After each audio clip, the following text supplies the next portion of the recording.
Assalamualaikum warahmatullahi wabarakatuh. Saya Ahmad Zulkifli dari Universitas Negeri Surabaya. Kali ini saya akan membahas mengenai sejarah internet. Sejarah internet dunia. Sejarah internet dimulai pada tahun 1969 ketika Departemen Pertahanan Amerika, US, DARPA, Defense Advanced Research Project Agency, memulai riset tentang cara menghubungkan sejumlah komputer untuk membentuk jaringan organik yang dikenal sebagai ARPANET. Pada tahun 1970, lebih dari 10 komputer berhasil dihubungkan, memungkinkan komunikasi dan pembentukan jaringan. Demonstrasi awal penggunaan internet melibatkan perangkat lunak dan perangkat keras berbasis Unix, yang kemudian menjadi dasar bagi pembentukan Linux. Tujuan utama pembuatan internet oleh Departemen Pertahanan Amerika Serikat adalah proyek militer untuk menciptakan sistem jaringan komputer yang tersebar di daerah-daerah vital.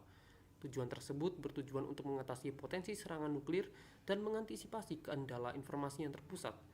Tujuan utama ARPANET pada awalnya adalah untuk memberikan kemampuan kepada militer Amerika Serikat agar dapat merespons dengan cepat dalam situasi perang. Pada fase awal, ARPANET hanya mampu menghubungkan 4 situs, yaitu Stanford University of California, Research Institute, University of Utah, dan Santa Barbara.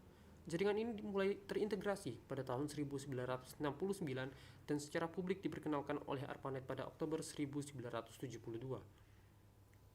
Seiring dengan meningkatnya minat dari berbagai universitas di Amerika Serikat, ARPANET mengalami pertumbuhan yang cepat, menyebabkan kesulitan dalam manajemen. Untuk mengatasi hal ini, ARPANET akhirnya dibagi menjadi dua bagian, yaitu ARPANET dan MILNET. ARPANET fokus pada kebutuhan non-militer seperti universitas dan perusahaan, sementara MILNET ditujukan untuk keperluan militer. Melalui penggabungan keduanya, terbentuklah jaringan yang sekarang dikenal sebagai DARPA Internet, yang kemudian dikenal sebagai Internet. Perkembangan Internet dunia. Secara kronologis, perkembangan Internet dapat dibagi ke dalam beberapa fase berikut. Pada era 1960-an, Departemen Pertahanan Amerika Serikat melalui Advanced Research Project Agency memulai perintisan pembentukan sistem jaringan ARPANET yang menjadi landasan untuk perkembangan Internet. Pada dekade 1980-an, internet mulai digunakan secara terbatas untuk menghubungkan sejumlah kampus universitas terkemuka di Amerika Serikat. Pada tahun 1982, protokol standar TCP atau IP mulai dipublikasikan, memainkan peran penting dalam struktur dan interoperabilitas internet. Tahun 1984 menyaksikan penggunaan sistem nama domain dalam internet, memberikan alamat yang lebih mudah diingat daripada alamat numerik IP.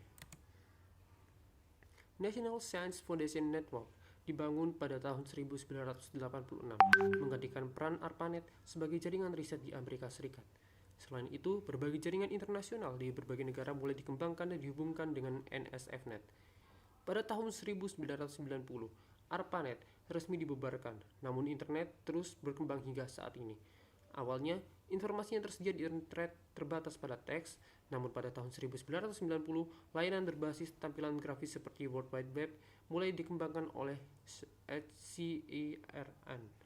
Pada tahun 1993, Internik didirikan untuk menangani proses pendaftaran nama domain. Internet mulai digunakan di Indonesia sekitar tahun 1994. Kemudian lanjut kepada sejarah internet di Indonesia. Sejarah internet di Indonesia dimulai pada awal tahun 1990-an dengan keberadaan jaringan internet yang dikenal sebagai Paguyuban Network. Pada masa tersebut, atmosfer di dalam jaringan internet Indonesia ditandai oleh semangat kekeluargaan, gotong royong, dan kerjasama yang erat di antara para anggotanya. Meskipun demikian, perkembangan internet di Indonesia kemudian mengalami perubahan dengan munculnya nuansa yang lebih komersial dan individual, terutama dalam aktivitas perdagangan internet.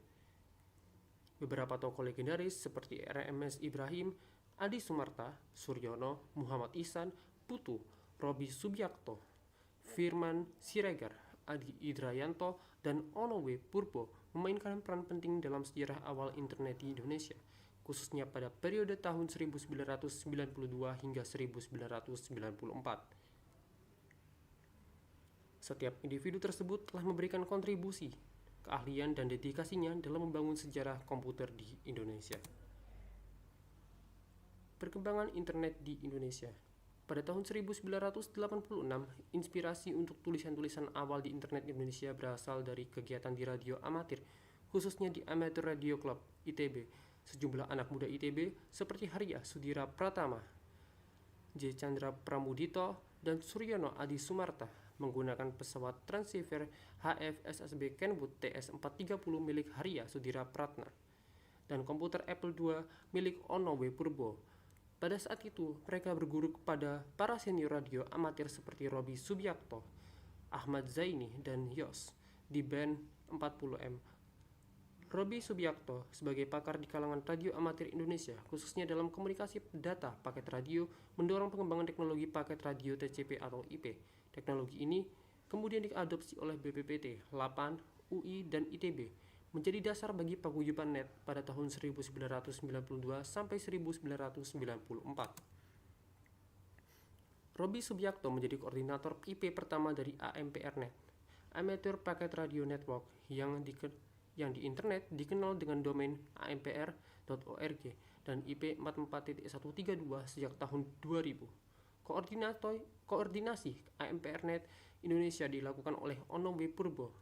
Koordinasi dan aktivitas ini memerlukan keanggotaan dalam orari dan dilakukan melalui mailing list orari seperti orarinews@yahoogroups.com. Pada awal perkembangan jaringan paket radio di Indonesia tahun 1986 sampai 1987, Robi Subiakto menjadi pionirnya menghubungkan jaringan amatir Bulletin Board System, sebuah sistem email store and forward dengan banyak server BBS radio amatir di seluruh dunia untuk memfasilitasi lancarnya pengiriman email. Manfaat: Internet adalah suatu jaringan komputer global yang menyediakan akses ke berbagai sumber informasi dan komunikasi. Keistimewaan dari internet adalah ketidakmengenal batasan geografis suatu negara, serta kemampuannya menyajikan informasi tanpa batas. Pertumbuhan pengguna internet terus meningkat karena beberapa alasan, seperti: yang pertama, internet menjadi sarana komunikasi yang ekonomis. 2. Internet menyediakan akses ke sumber informasi yang sangat luas. 3. Keberadaan internet membuka peluang baru untuk berusaha. 4. Informasi di internet tersedia tanpa batasan atau sensor. 5. Jangkauan informasi dan komunikasi di internet tidak terbatas. Demikian yang dapat saya sampaikan. Wassalamualaikum warahmatullahi wabarakatuh.